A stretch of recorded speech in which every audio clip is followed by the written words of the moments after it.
Good morning, afternoon, wherever you are in the world. Welcome to Tech for Senior. I'm Ron Brown. I'll be your host today. It is episode 152. Here we're getting close to season 4. Yep. Close. Yeah, it was in March that we started. So yeah, you're going to be host next week. So then I guess I get season 4. And it is February the 27th. 2023. I want to welcome everyone for coming. I want to on our Zoom meeting today, and if you're over on our YouTube feed, welcome as well. If it is if you're on a YouTube short, just click the link and it'll take you right to the show. We have a big show for you today. It's a lot of exciting things. We're going to talk about, of course, Bob will have a security news update.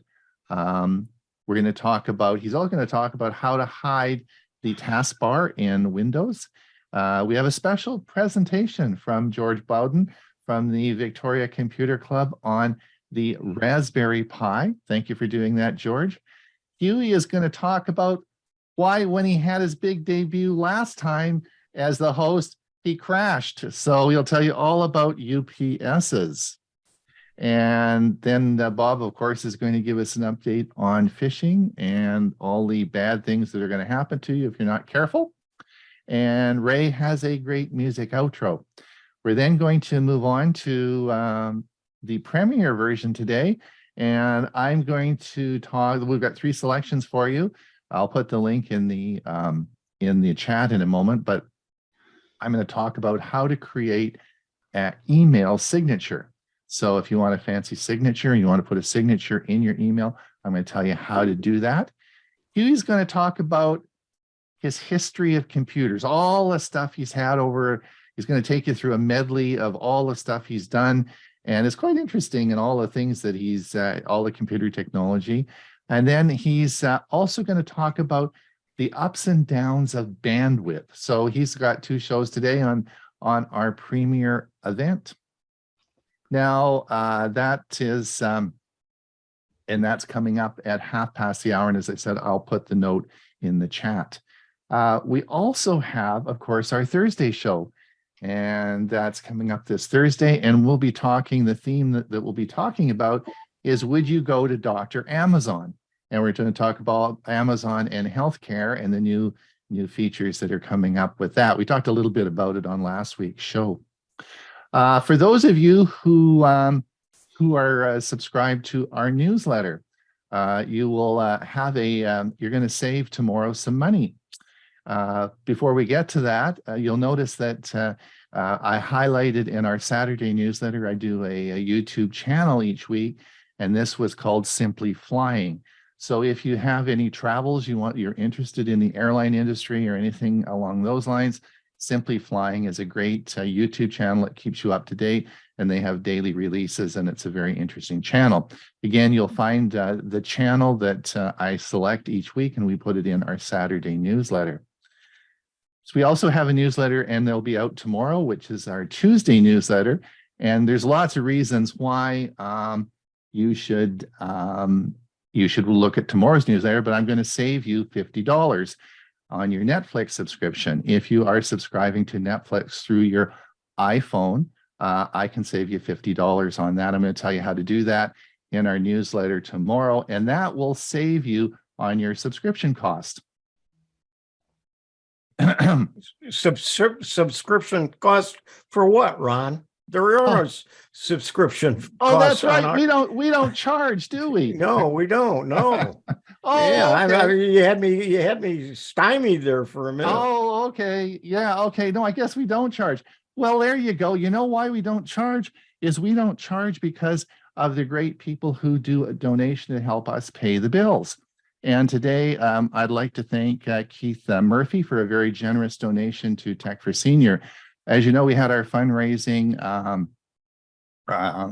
through the month of January, which worked out very well. I'll put the link to our donation. If you missed out, you can certainly do that today, and I'll put that in the chat. And I'd like to thank Keith Murphy for his very generous donation to our Tech for Senior fund, and that helps us pay the bills. So that's where we are today, and we have a big show for you. So we're gonna get going fairly quickly here. So Huey, are you all ready for next week? Kind of. What's next week? Right. I may or may not show up, so you better be on the ball. Well, you'll have to watch my section today about what happened to me last month. All right. Okay. Bob, are you you're ready to you're ready to roll? You've got all your I got all my ducks in a row. Yes. you got all your ducks in a row. And to finish up what we did during the chat, Russian thistle creates tumbleweeds. These Russians get into everything, don't they? Yeah, you got that. And Ray, are you shoveling snow, or what's happening up in Actually, I am, because really? past winters, the day after a snowstorm, the temperature would be in the 40s, even 50s, and it would melt. It would be gone. We've had a very cold spell with daytime temperatures staying at about 32 or even lower. So the snow is still here, and we're getting some every week. Ray, I wanted just to show you something here. Just a minute. Hold on here. Just wanted to show you something. Let's see, basic. Share this. So this was, can you see that, Ray? Yes. So this was, you know, a couple of weeks ago, I showed the Eagle Cam, and this was yesterday. This is in Northern California, and of course they're getting some really nasty weather, and everyone's feeling pretty bad. But this poor eagle, she's sitting on a couple of eggs, right? And wow. And so and you can't see that, but this is on the top of a mountain somewhere in California. It's really high up, and you see it if you look down there when it's nice out. You'll see the gorgeous view that they have. But this and when I looked at this a couple hours later, she was completely covered in snow. You could just see the top of her, and she's sitting on two eggs, so she can't leave, and she's been sitting there for a long time. And you know, I don't know where she's getting. I don't know if she's getting any food, but yeah, I was going to say, how does she eat? I don't know. Well, she's bigger than the male, so maybe there's some hibernation there or something. I don't know. Okay. But she stays on it, because if she takes off, you know, it's going to be not so good. So California is definitely having some having their fair share of weather, eh? And Bill, you survived the tornado. At least in my area, I survived. I think there was activity in some of the surrounding towns, but the whole state was under alert. But Really? Currently, right now, it's 62 degrees here. Okay, very good. So that's relatively warm. It's going to be hopefully a nice day. Anne Marie said Big Bear had 7 feet of snow. Yikes. Oh my God. Well, all the reservoirs are full. That's a good news. Yes. Oh, my cousin that lives in Anchorage, she sent a picture, and she's just covered with snow, which is kind of unusual for them. And of course, the mildest weather in the whole world and the nicest place to live is Victoria, British Columbia, and that's of course where George Bowden is today. And thank you, George, as our special guest. Welcome, George, to the show. I know that you know a lot about the show. You know everybody here, but I like to, thank you for coming and doing the presentation today. Yeah, we've had a little bit of cold weather, unusually, as you. Are the tulips up yet in Victoria? I haven't seen them. The snowdrops, Gotcha. I guess, are out. But that's about it. Yeah. Well, they'll be up pretty soon. All right, Bob, are you ready to roll? I think so. All right, take her away. Let's get the show going.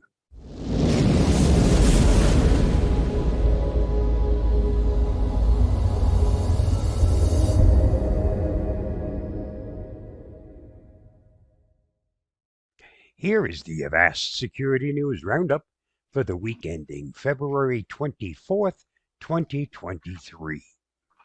Coinbase employee falls for SMS scam in cyber attack. Limited data exposed. Popular cryptocurrency exchange platform Coinbase disclosed that it experienced a cybersecurity attack that targeted its employees.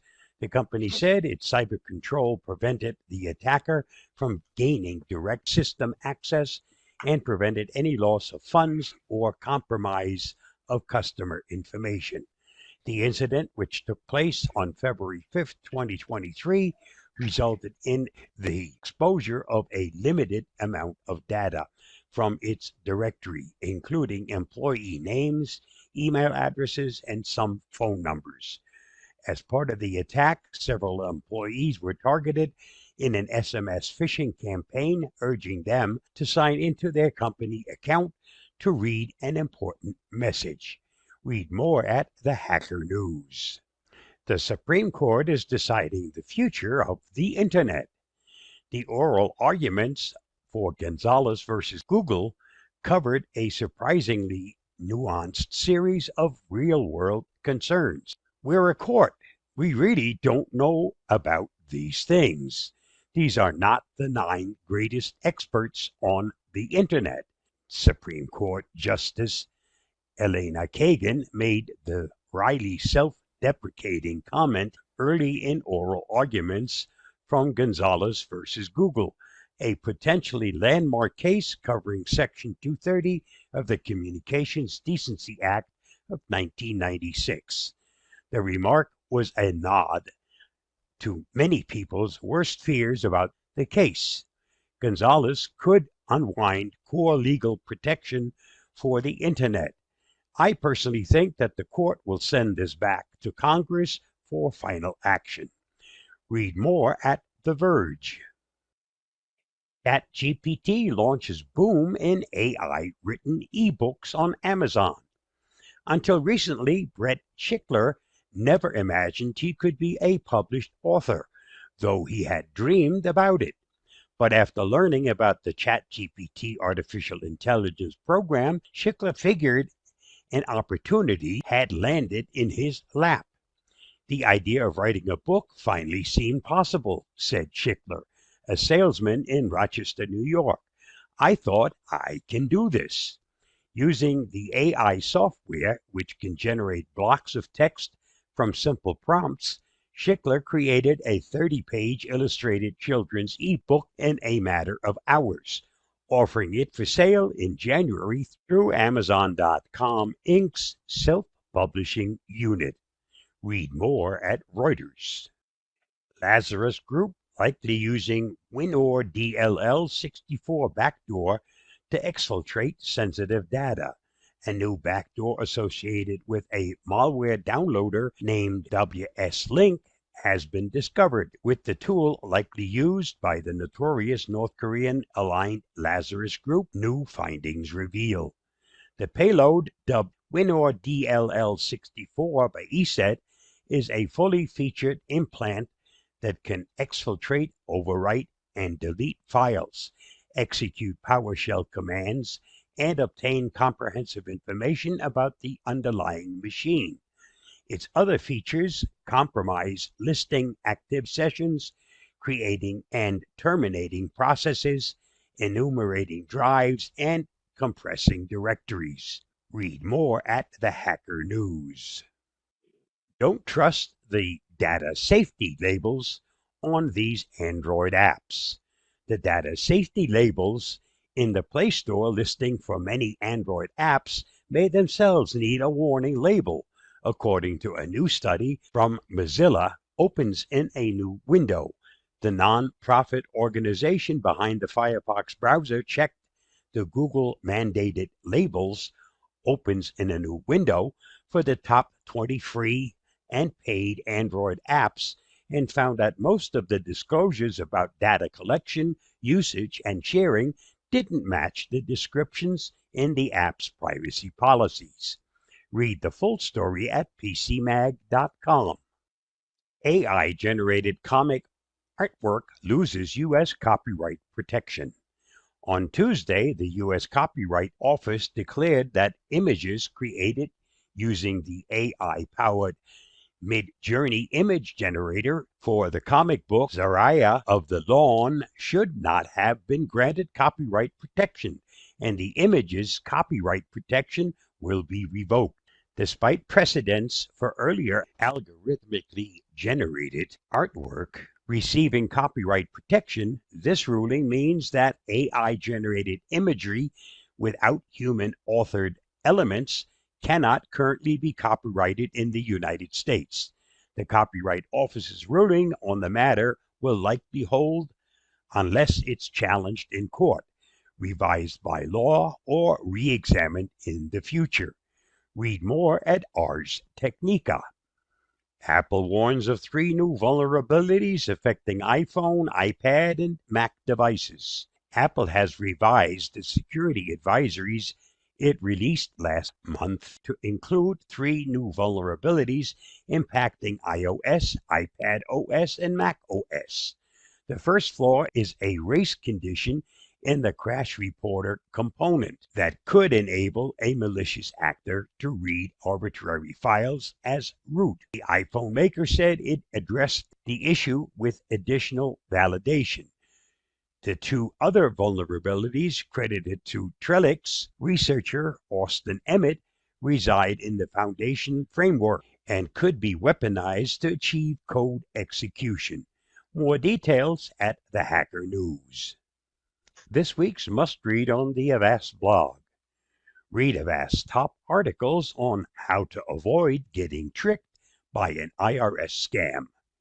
Read the article at the link listed. Did you know? Iconic comedy film Monty Python and the Holy Grail was financed by Pink Floyd. The Windows 95 installation disc shipped with a music video featuring Weezer. Sega produced but never released a VR headset in the 1990s. Which game console came to market only because Nintendo rejected it? If you said PlayStation, you're correct. Just thought you might want to know. And that wraps up this week's edition of the Avast Security News Roundup. Stay safe, stay secure, and I'll see you again next week. Bye-bye.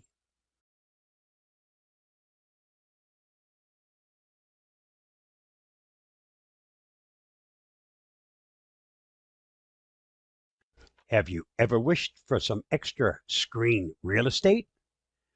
There's an easy way to gain some usable real estate on your screen by simply not having that taskbar get in the way when you're visiting something where you would like to have as much real estate available as possible. Let me show you how to make a small little change and get that taskbar out of your way. Start by opening Settings. Let's go to the Start menu. Settings. Next, select Personalization. And when that opens up, scroll down until you see Taskbar. And the next thing we're looking for is Taskbar Behavior. Click on that down arrow, and you have some choices. By default, it's in the center. You could change it to the left, but that still won't give you any extra real estate. However, automatically hide the taskbar will get it out of the way until you actually select it. So let's select that and watch what happens. Look at that. We just gained all that real estate. But if we need to get to the taskbar itself, just scroll all the way down and it'll pop back up. And then click someplace else and it'll disappear again. But now all that real estate that the taskbar usually takes up is yours to use in whatever window you have open. Stay safe, stay secure. I hope that helps. I'll see you again soon. Bye-bye. Thanks, Bob. Is that in Windows 10 and 11, the taskbar? Sure is. Oh, cool. I'm gonna try that. That's a good hint. That's great. Thanks a lot.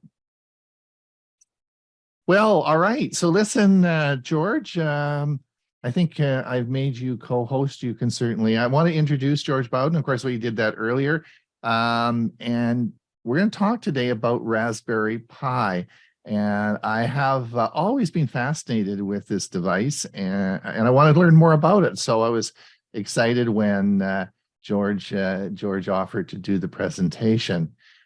So George, do you want to share your screen? Sure, I'll start right in with the slideshow. Okay, that'd be great.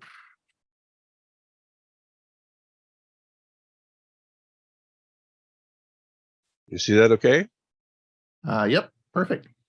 Okay, we'll get rid of that. So why Raspberry Pi? Well, the name Raspberry Pi follows the tradition of computers that have named themselves after some kind of fruit. So that's where the raspberry comes from. And the Pi is from the Python language, which is the programming language. So I finished my explanation. I can go home now, right? It's about the size of a pack of cards.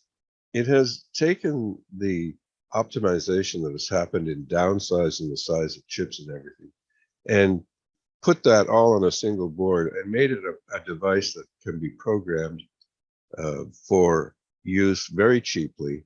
And it has done what many, excuse me, many hobbyists would like to use. So its main goal was to help young people discover computers at a low cost, but it soon became popular for other uses. It's commonly programmed in Python. It runs the Linux operating system from an SD card that's inserted in the board, so you don't see hard drives attached to these things. It's powered from a USB charger, typically. Small power device. It's therefore silent. It doesn't require a fan usually, and it's very low power. So it acts as a very low power server in some cases. Along the back here, you can see the pins that are the general purpose IO pins that make it different from other devices. So like most computers and smartphones, it has an HDMI, well, smartphones don't have an HDMI, but most PCs have an HDMI that connect to a display. It has USB keyboard and mouse that you would connect to it. It has an Ethernet jack. It has Wi-Fi, and it has a speaker jack. It lacks a case, a fan, and internal power supply. But that 40-pin header includes 28 multi-purpose input-output pins, and I've shown a picture of that, a diagrammatic picture of that. So you get 5 volts, you get ground, and then you get 28 general purpose IO pins, which are connected to external devices. It has a camera header, and it's often run without a monitor and keyboard attached via SSH or VNC. A lot of times people put these hardware added to the top boards are plugged into that 40-pin connector on the back. And also people can make their own hardware added on top. They contain typically a variety of sensors and the controllers. Controllers are like these relays here. So you can control 4 AC powered devices with this hat that's plugged into the Raspberry Pi. People use this to do control of watering systems, like the sprinkler systems and things like that. That's a common use for it. Because of this ability to add hardware to this device, a large maker community has developed hardware and software, and a lot of copy and paste practices have enlarged the community tremendously. And because that's been so successful, this form factor of these 40 pins and the connectors has become a basis for many competing small single board computers. So this is called a single board computer, this piece underneath. And there's orange pies, there's other pies too. So this is a relay hat from BC Robotics. It's from a town that's in between Ron and myself, Nanaimo, and they design these and sell them. You can make your own do-it-yourself hats. So here I've made a little connector and plugged it onto the 40 pins, and I'm running it out and although all these wires are here, only 3 are actually used to activate this relay. So makers often build their own hats by connecting manufactured generic modules to the 40-pin connector. This is a manufactured module that I purchased for under $2. And there's all kinds of these modules available, sensor modules and things like that. RPI controls actuators based on sensor data. So you'll sense temperature or brightness, time of day.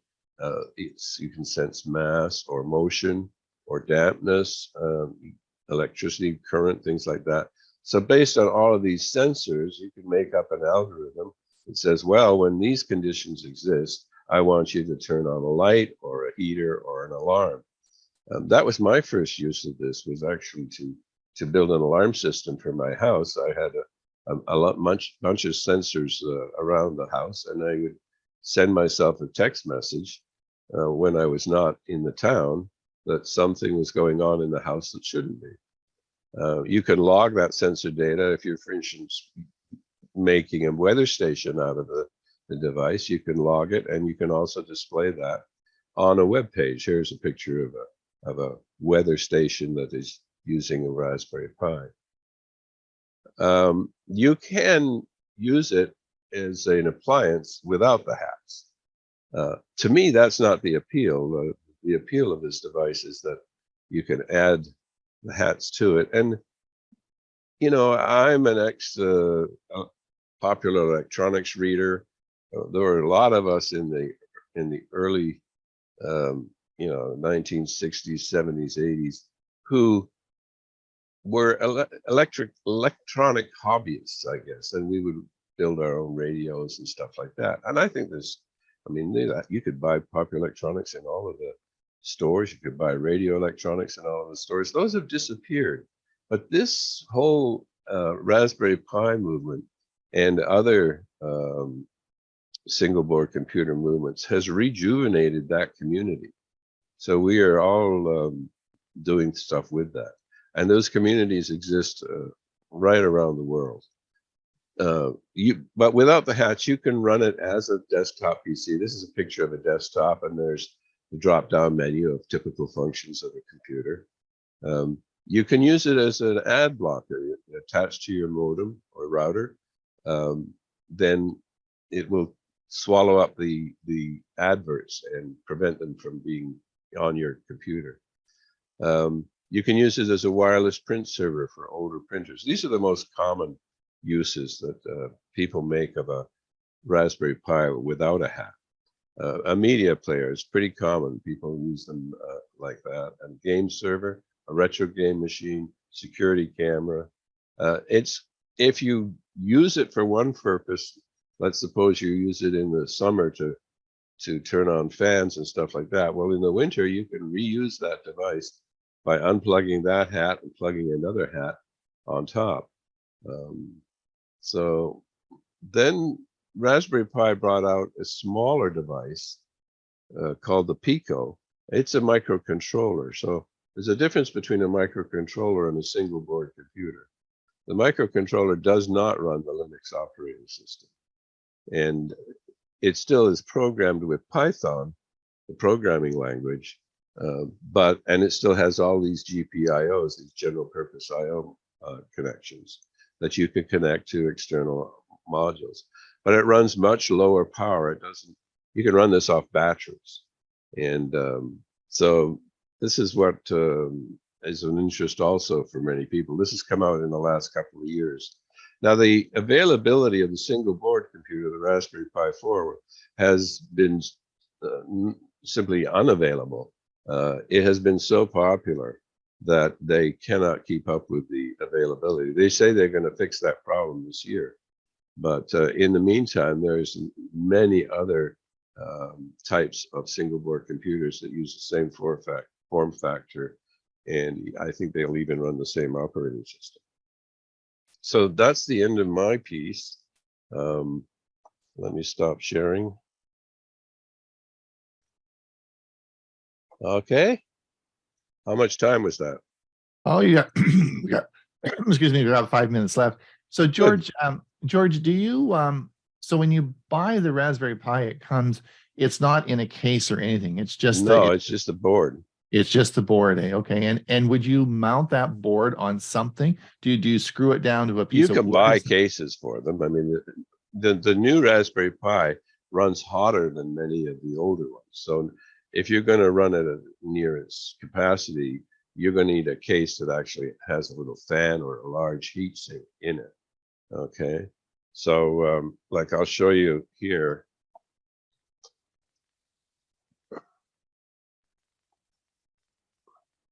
This is a Raspberry Pi in a case.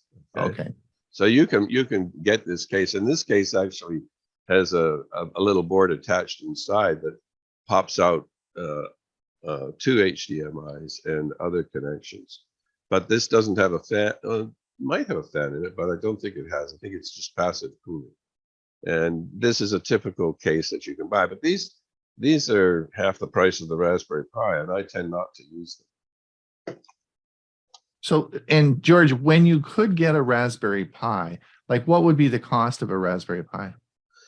Well, in Canada, they were running about $60 or something like that, maybe $80. And now they're 150. People are buying up the stock and reselling them, which is a bit of a scalping thing. Right. But the leader of the Raspberry Pi Foundation says that bottleneck of availability is going to be solved this year. Okay. So and the Raspberry Pi has other modules. You can get some of the other modules. There's a Raspberry Pi compute module, which is often used by manufacturers of other devices, and it's inserted and used in that. So some of those other modules are available. And the older Raspberry Pis, the Raspberry Pi 2 and the Raspberry Pi 3, they've got everything that I need.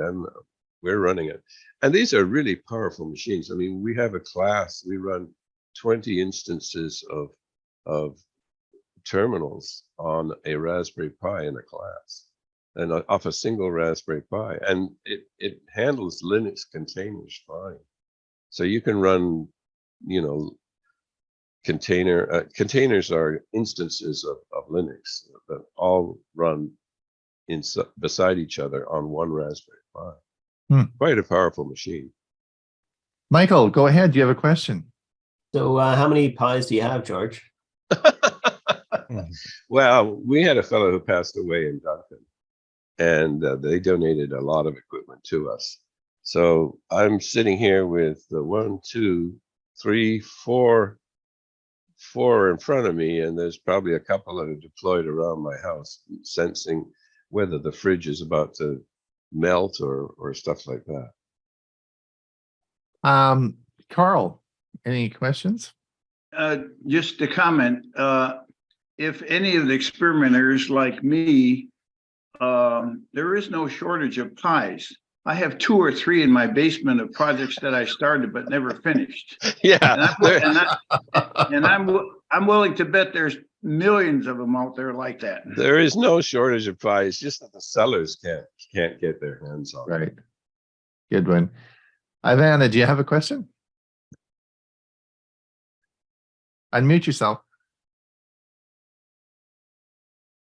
I have the 2023 Raspberry Handbook, and they have some neat projects in there, like the one where they track meteorites and they use security cameras and they make maps. This is in the UK, but they have them stacked up for high.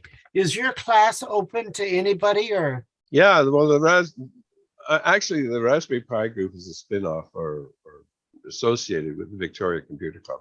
I'll put in the chat the link to the Raspberry Pi site, and we have a lot of projects that are on the website and stuff like that, and classes and lessons that people have given. That's good. Thanks so much, George. We look forward to maybe some more presentations from you. We'll talk soon. All right. Thanks so much. Will you be around in the after the show for the chat? The Q&A? Okay, great.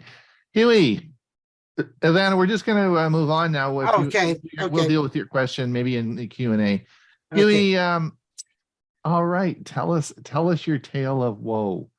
Yeah, let me. Powerless, coping with a failed UPS in a critical moment. I'm Huey Poplock. A few weeks ago on Tech for Senior, I was to do 2 presentations. As I was about to start my first one, all of a sudden, my computer went away. Everything was dead. I was so embarrassed, but I couldn't do anything. So my part of the Tech for Senior program that Monday went away. We just weren't able to use it. My power didn't shut off, but my computer and UPS did. When the power goes out, the UPS, or uninterruptible power supply, should provide temporary power to my computer and other connected devices until I can safely shut them down. However, if the power outage was sudden and the UPS was not able to switch to battery power fast enough, it's possible that my computer shut down before the UPS could take over. It's also possible that the UPS battery was drained or malfunctioned, causing it to shut down and cut power to my computer. In this case, I may need to replace the battery or the entire UPS unit if it's not functioning properly. And I was convinced this was my issue. You see, UPSs have a spec called switchover time that's different for each one of them. Simply put, it's the time taken by a UPS to switch over to its battery backup in case of a power failure. There is always a small delay, about 5 to 10 milliseconds, before the battery backup can pick up the load of the computer. During this small delay, the power supply to the PC is entirely cut off. The PSU, or power supply unit, of the PC is supposed to compensate for this short power loss by discharging its capacitor so that the power to the motherboard and all peripherals are not interrupted. Here's a chart talking about that. But that wasn't my issue. This was the UPS that I had. It's a APC Backups XS1300. And this is the back of it. I'm going to show you and talk about that a little bit more in just a few slides. The unit itself is no longer available. I think I've had it for about 10 years. It was discontinued in September. However, I can get replacement batteries for about $90. And these are what the batteries look like. They're heavy. They're a lot like an automobile battery. Here is the back of the UPS that died. And you will see that there's different plugs. If I had realized what was going on and I could get on the floor and of course get up, I could have probably unplugged those items in the battery backup outlets and put them in the surge protected outlets. I could have had my computer back up and running, but by the time I did all of that and then try to get up from the floor underneath my desk, it would have been time for everything to end anyway, so I didn't worry about it at the time. Some of those surge protected outlets are also being used, so I would have had to switch some things around. So it wasn't possible to do. So, number one, input power. The UPS is connected to a power source, typically a wall outlet or a generator that supplies AC power. A rectifier, the incoming AC power, is converted to DC power by a rectifier. Then the battery, the DC power, is then used to charge a battery that's typically housed within the UPS. The battery is the primary source of power for the UPS. And then there's an inverter. When the power supply from the wall outlet or generator is interrupted, the battery takes over and the DC power is then converted back to AC power by the inverter. And then the output power, the AC power output from the inverter, is then supplied to the devices or equipment that are connected to the UPS. And there's an automatic voltage regulation. The UPS devices often include automatic voltage regulation, or AVR, that can adjust the voltage output to compensate for voltage fluctuations or spikes in the input power. This helps protect the connected equipment from damage. And I have suggested to some people who have power issues in their homes, they may have voltage regulation needed. The voltage may go up and down, and those would cause their computers to shut off and maybe reboot. So some of the times a UPS can solve some of those issues. The amount of time that a UPS can provide backup power depends upon the capacity of the battery and the amount of power that your devices are using. A large battery can provide backup power for a longer period of time, while devices that use more power will drain the battery more quickly. There are three main types of UPS systems. There's the standby UPS. This type of UPS is the most basic and economical. It works by monitoring the incoming power and switching to battery power if there's an outage or fluctuation. Standby UPS systems are commonly used for home computers and small office equipment. Line interactive UPSs. This type of UPS is similar to a standby UPS, but includes a voltage regulator to stabilize the incoming power. Line interactive UPS systems are commonly used for more critical equipment, such as servers, networking devices, and medical equipment. And then there's the online UPSs. This type of UPS provides the highest level of protection and is often used in data centers, hospitals, and other critical infrastructure. Online UPS systems work by constantly converting the incoming power to battery power and then back to AC power to ensure a steady and clean output. Here's what the inline systems for large facilities are like. Here's another one, and here is even another. Obviously, these are much more than you need in your home. It's important to note that a UPS is not a substitute for a backup generator or long-term power outage solution. A UPS is designed to provide temporary backup power for a limited amount of time. If you need to power your devices for an extended period, a backup generator would be a more suitable option. In addition to the loss of backup power, a dead battery in a UPS can also cause other issues. For example, if the UPS is not able to properly detect a power outage or voltage sag due to the dead battery, it may not switch over to battery power as intended. This could lead to an unexpected loss of power to connected devices or systems, potentially causing data loss or other issues. If the UPS fails to provide power after a battery failure, it may be necessary to replace the battery or the entire UPS unit, depending upon the severity of the battery damage and the age of the unit. It is also important to note that some UPS models may have safety features to prevent them from providing power when the battery is damaged to avoid potential hazards such as overheating, fire, or explosion. And I feel that this is what happened to me, that the batteries have failed in the UPS. If the UPS is still good, I can replace the batteries and it still should work fine. But it is a much older UPS and I'm going to have that checked as well. Here's what I replaced it with. I replaced it with an 850 volt amp. It is a Cyber Power. It was $109 and it has three different sections on the power strip. There's Eco Control, which when the UPS detects a computer is off or is in sleep mode, it'll automatically turn off power to computer peripherals connected to the Eco Mode outlets, reducing power usage and lowering energy.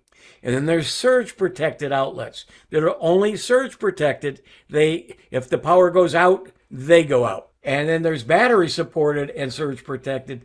That means if the UPS goes to battery, those items plugged in there will work until the batteries deplete, and they're also surge protected. The Cyber Power UPS that I got came with a wire that I couldn't quite figure out what it was for until after I got everything plugged in and looked at the manual.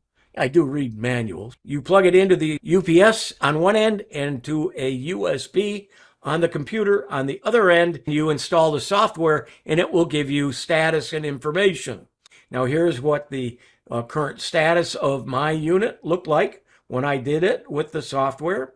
It said that I had 50 minutes of runtime and that I was only using 61 watts as a UPS load. Then if I looked at the summary, it told me the number of times that I had a power outage, or if I rebooted the computer, shut it off and turned it back on, it indicated that as a power outage because there was no power going to the computer. And then there were also event logs that I can take a look to see what's going on. Under energy reporting, I can see what the consumption is. I can also look at the voltage, and I can run a self-test to see if I have any issues. Here is the several models from the CyberPower UPSs that they have, and I decided on the 850. In conclusion, a UPS stops providing power when the battery fails because the battery is the primary component that stores energy and provides backup power. Therefore, it is essential to regularly maintain and replace the battery to ensure the UPS functions properly and provides reliable backup power in case of power outages or other disruptions. Here's what the one looks like, and there are certain plugs that do certain things on it. This has been Powerless, Coping with a Failed UPS in a Critical Moment. I'm Huey Poplock. Thanks, Huey. Does that mean we're going to have an uninterruptible show next week? I sure hope so. And I'm going to use this, and I'm going to use the same two videos that didn't play. All right. Bob, take it away. What is phishing and can you protect against it? Phishing is a type of cyber attack in which an attacker tries to trick a victim into revealing sensitive information such as login credentials, credit card numbers, and personal information. Phishing attacks typically involve the use of emails, instant messages, or other communication channels that appear to be legitimate but are actually fake and designed to steal information from the victim. Phishing attacks can take many different forms, but they often involve a message that appears to come from a trusted source, such as a bank, an online retailer, or a social media website. The message may contain a link to a fake website that looks like a real one, or it may ask the victim to provide sensitive information directly through the message. Causes of phishing. Phishing attacks are usually motivated by financial gain or by a desire to obtain sensitive information that can be used for identity theft. Phishing attackers typically use social engineering techniques to manipulate the victim into taking some kind of action, such as clicking on a link, opening an attachment, or providing sensitive information. One common technique used in phishing attacks is to create fake websites or emails that look like they come from a legitimate source, such as a bank, social media site, or online retailer.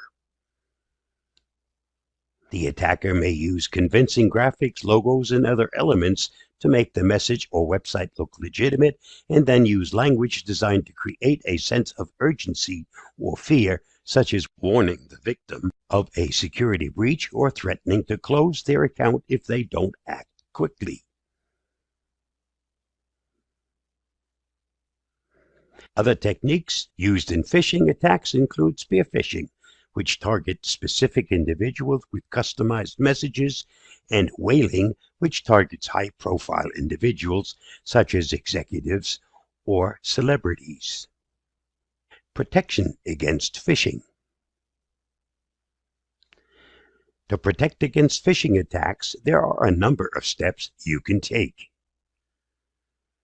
Be cautious of unsolicited emails or messages, especially if they contain urgent or threatening language. Phishing emails often use scare tactics to get you to act quickly, so it's important to take a step back and think before clicking on any links or providing any sensitive information. Look for signs that the email may not be legitimate, such as spelling or grammatical errors, or a sense of urgency that seems disproportionate to the situation. Verify the sender's email address or phone number before responding or clicking on any links. Phishing emails often use spoofed or fake email addresses or phone numbers to make the message appear to come from a legitimate source. Before responding to any message or clicking on any link, take a moment to verify the sender's identity by checking the email address or phone number. If you're not sure, contact the sender directly through a different channel to confirm their identity. Check the URL of any link in the message to make sure they match the website you expect to visit. Phishing emails often include links to fake websites that look like legitimate ones. Before clicking on any link, hover over the link to see the URL it leads to. If the URL looks suspicious or doesn't match the website you expect to visit, don't click on the link. Do not provide sensitive information in response to an unsolicited message. Never provide sensitive information such as your login credentials, social security number, or credit card information in response to an unsolicited message. Legitimate organizations will never ask you to provide this information through an email or message. Install any phishing software or browser extensions that can help detect and block phishing attacks. There are many tools available that can help protect against phishing attacks, such as anti-phishing software or browser extensions. These tools can help detect and block phishing websites, alert you to suspicious links, and provide other security features to help keep you safe. Use multi-factor authentication on all of your online accounts to add an extra layer of security. Multi-factor authentication is an important security feature that adds an extra layer of protection to your online accounts. By requiring a second factor, such as a text message or authentication app in addition to your password, multi-factor authentication can help prevent unauthorized access to your accounts even if your password is compromised. Keep your computer and devices up to date with the latest security updates and patches. Keeping your computer and devices up to date with the latest security updates and patches is an important part in protecting against all types of cyber attacks, including phishing. These updates often include security fixes and patches that can help prevent attackers from exploiting known vulnerabilities. Educate yourself and others about the risk of phishing and how to avoid falling victim to these types of attacks. Finally, education is key when it comes to protecting against phishing attacks. By learning about the risk of phishing and how to avoid falling victim to these types of attacks, you can help protect yourself and others from becoming a victim. Share this knowledge with your friends, family, and colleagues to help spread awareness about the importance of online security. I'm going to try Pictionary. That looks good. I like that. I like Pictionary so much, I'm actually paying for it. Yeah. And I'm learning. I like it. Yeah, I'm learning more and more about it. That was a first try, and it's pretty crude. It's gotten better. But it's good. Yeah, I like it. Thanks. Yep. Thanks. All right, Ray, before you get going, I just wanted to thank everyone for coming over on YouTube. We'll be signing off our YouTube feed now. Remember, if you want to come over and join us and participate in the Q&A, you're most welcome to do that. Just come over to our Zoom meeting. Don't forget, if you want to see us on Thursday, we'll be doing our Thursday show. And the question is, would you visit Dr. Amazon? So go ahead, Ray. I'll just stop the feed. Okay, I hope this will work. I just got knocked off, but I got back on pretty quick. So let's I hope it lasts for the next 6 or 7 minutes. Okay, let me just make sure you're co-host. Yeah, I'm not. So go ahead. There you go. Should be going. Thank you.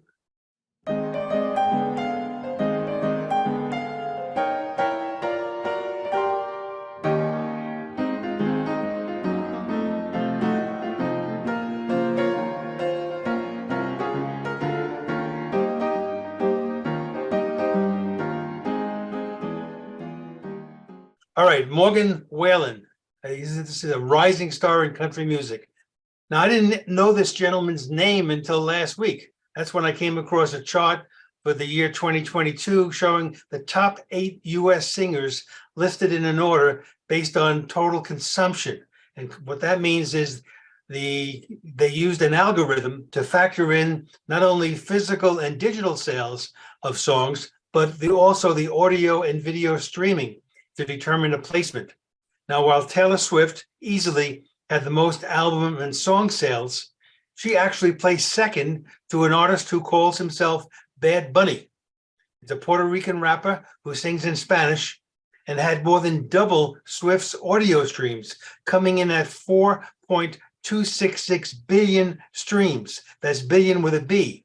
And at number 3 was Morgan Wallen, with a relatively small total of album sales, but he had 2.915 billion on-demand audio streams. Now, the following 2 paragraphs are a portion of what I was able to retrieve about this singer from ChatGPT. Morgan Wallen is a rising star in the country music scene. 28-year-old singer, songwriter from Tennessee, first gained widespread recognition in 2018 with his debut album, If I Know Me, which reached the top 10 on the Billboard 200 chart. However, Wallen's career was recently hit by controversy when a video surfaced of him using a racial slur, leading to his music being removed from several radio stations and streaming platforms. Despite this setback, Wallen has continued to make waves in the music industry.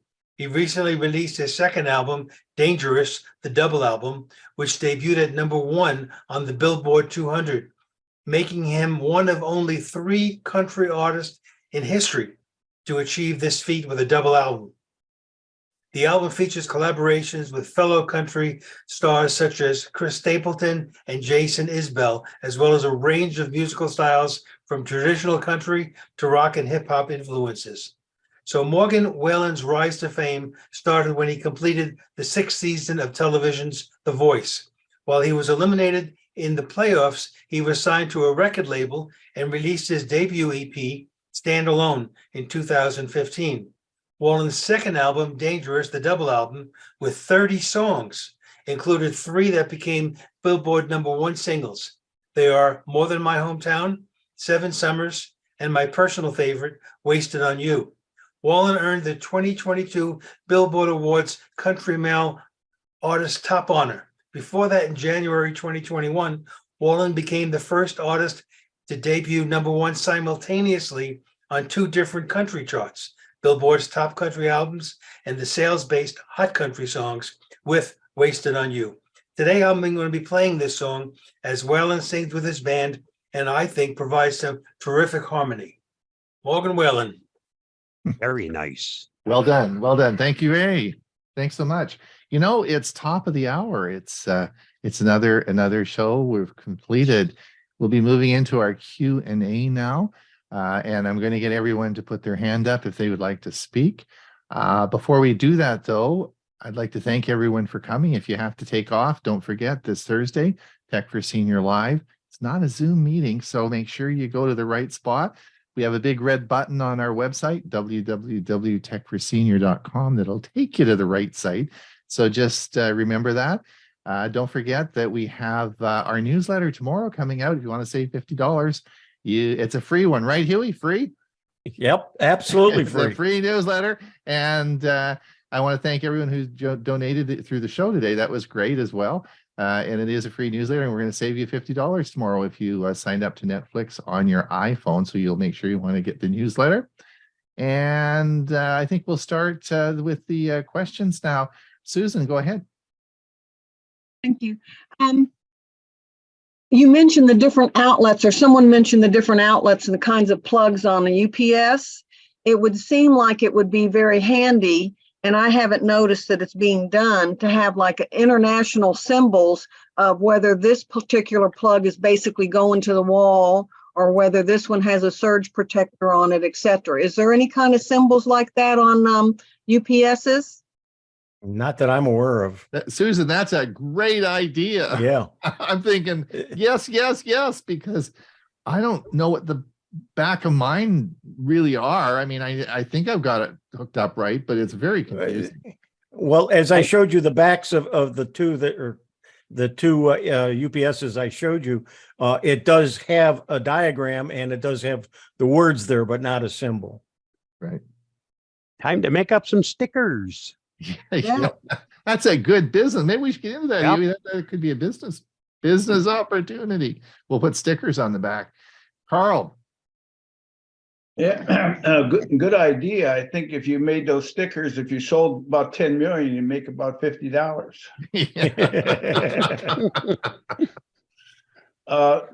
Good comments from everyone. And Huey, on the UPS, I always thought it was a great thing to have a UPS on your modem, your cable router modem, because most of us have laptop computers which are automatically backed up, their battery.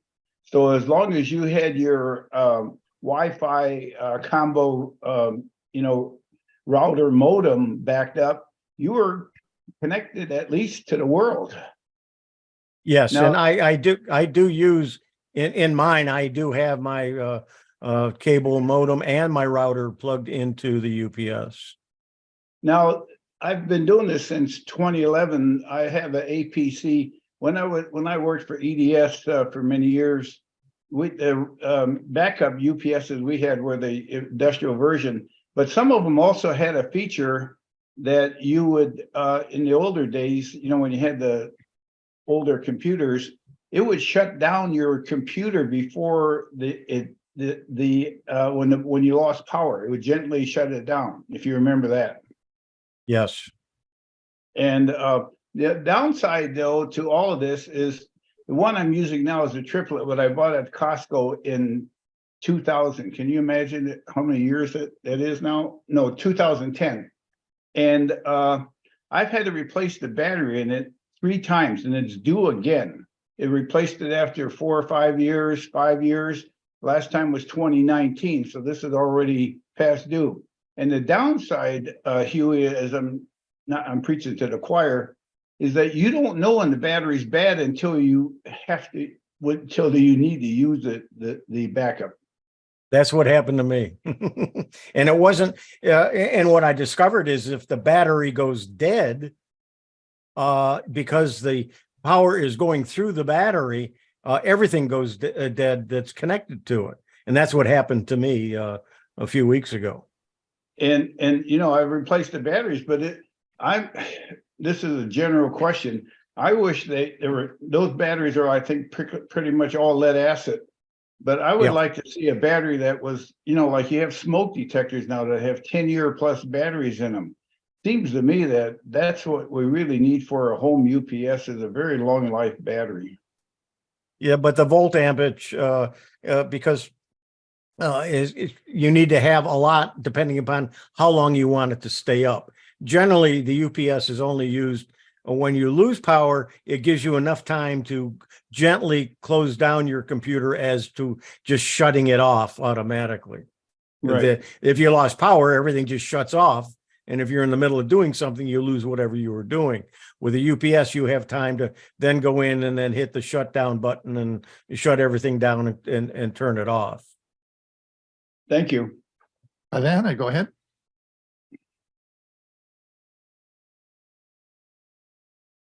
Mute.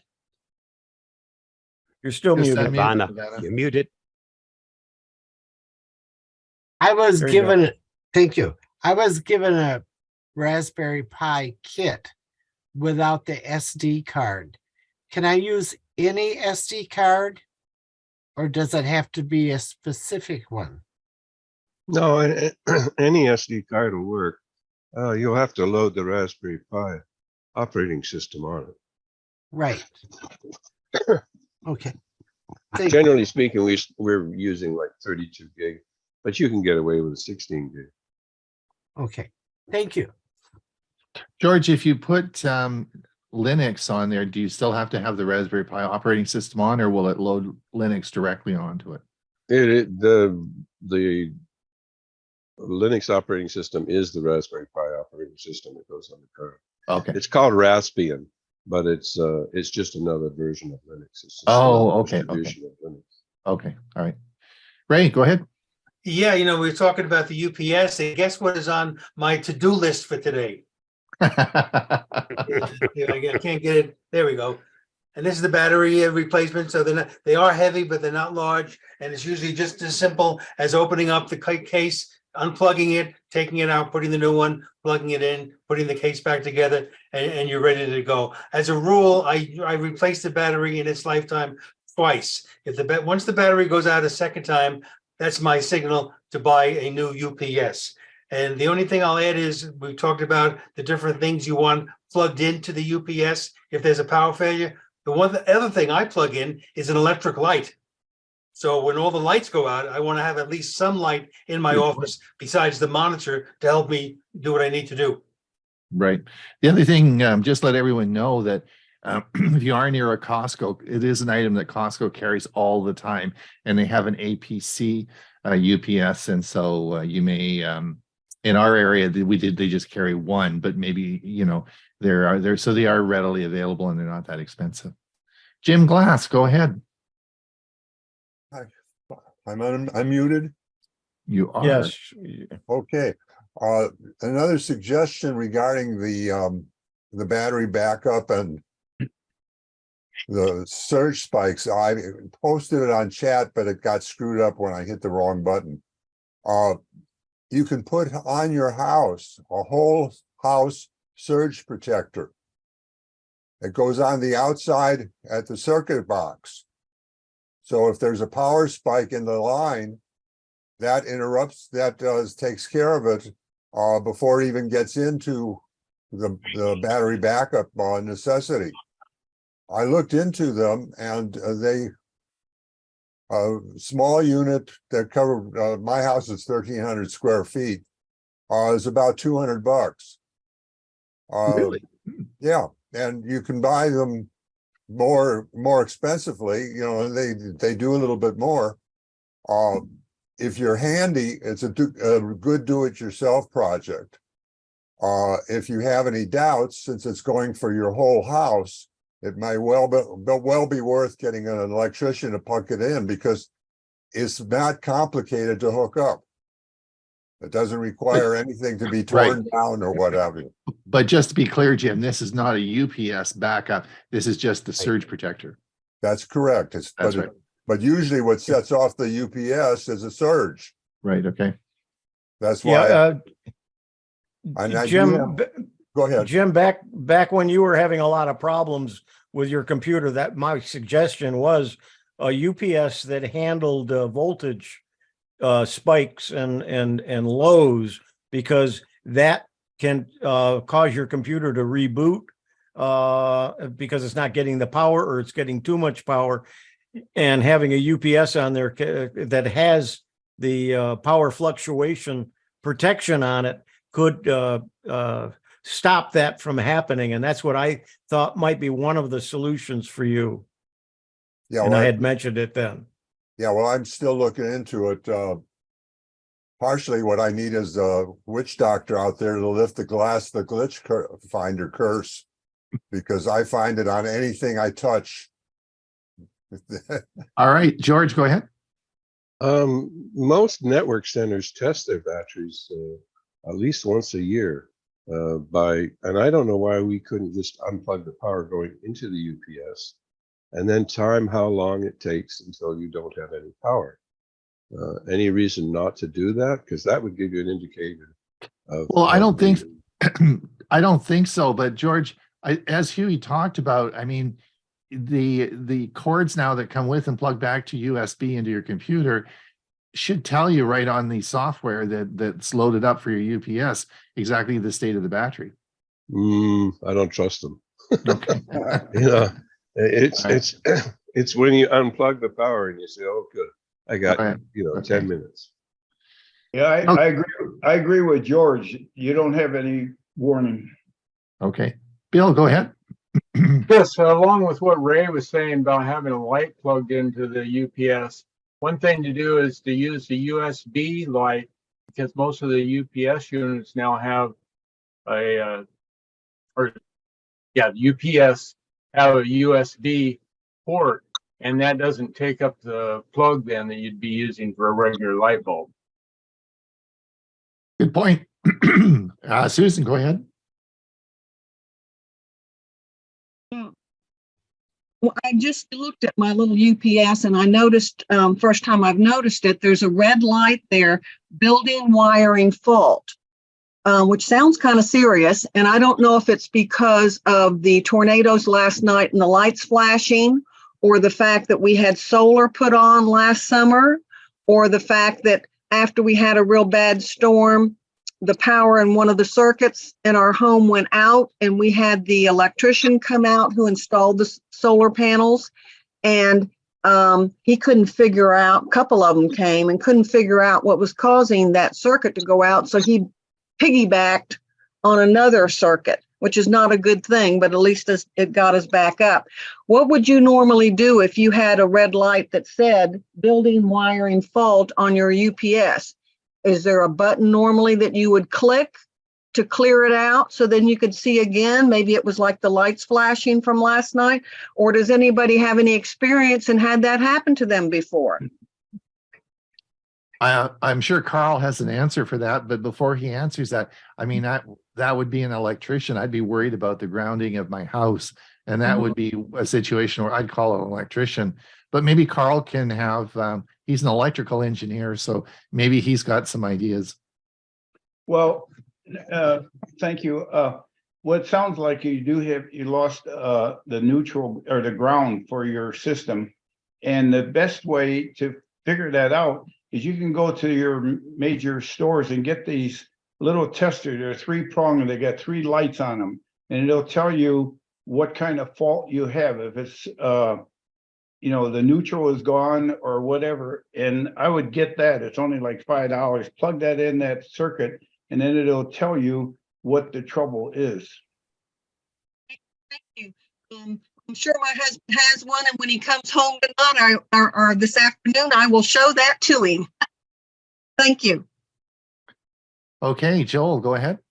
Did I turn off my mute? Yep, you're fine. Okay. First of all, as was just said, if you've got that bad wiring, you've got troubles immediately.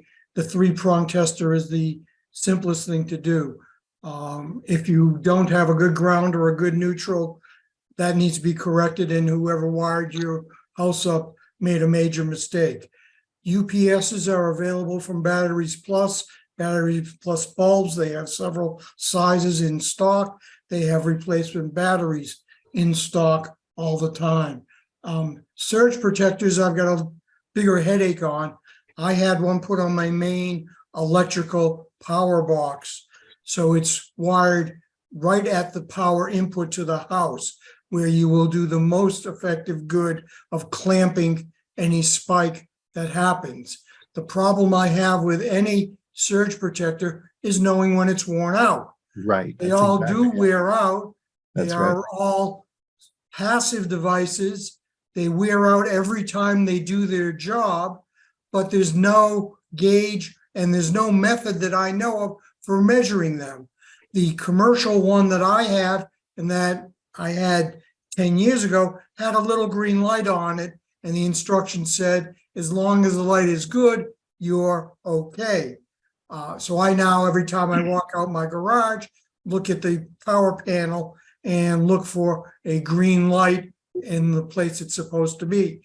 I welcome anybody who knows how do you test a surge protector. There are small surge protectors available from places like Home Depot. They are sold to be put on single devices. They are smaller versions of what my electrician put in the wall. They do some good. Again, it's difficult to know how much good.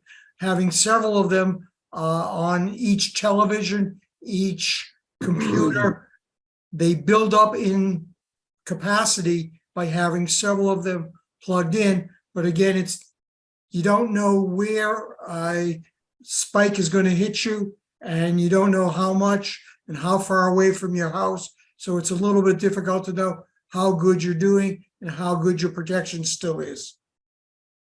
Bob, I don't know of any, Joel, I do not know of any way to test that. And I agree 100%. I agree 100% with you.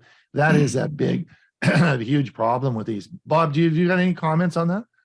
Yeah, number one, it's measured in joules. They're rated by joules. and it only takes so many spikes and you wear them out. I had actually played a video on Tech for Seniors on surge protectors, if you remember, quite some time ago. So if you look at our playlist, you'll find that video, and it gives you a pretty good idea how they're made, how many times they can take a spike. And you also have to realize not all spikes are created equal. You could have a small little spike and it only kills so many joules of its total ratings, but you could have a big spike and it will knock out that surge protector in just one outage or one spike. And those green lights, they're okay, but quite often they give you a false sense of security when you think you have protection and you really don't. And a surge protector that has no protection can wind up to be a way of you getting a fire in your house. Thanks, Bob. Carl, one quick question. No, just quick comment. This is a classic problem Rhonda has brought up at Tech for Seniors very frequently. No way to check those spike detectors. Right. Thanks. Terry, go ahead.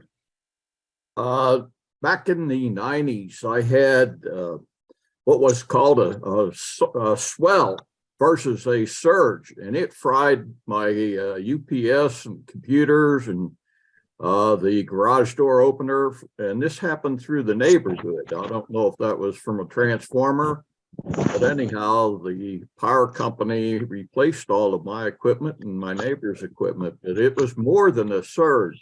And if I recall right, it was called a swell. Thanks. Dick, any comments? This is the device that you can purchase for very few dollars that Right. checks to see that you have a proper grounding. That's it, Dick. It shows 3 lights. It'll tell you what kind of fault you have. It's on the back. It has, well, front or back. It tells you what the lights mean. Exactly. All right. Well, thanks so much. It's we are now out of time. I want to thank everyone for coming, and we will see you the same time next week. And I want to introduce our host next week, Hewie Popluck, who will be there, and he'll be doing an uninterrupted show. Hopefully. Right. Okay. Good. All right. Thanks so much for coming, and don't forget our Thursday show, and be sure and watch the newsletter tomorrow to save some money. Have a great day, and we'll talk soon, everyone. Bye-bye now. Bye, everybody. Bye.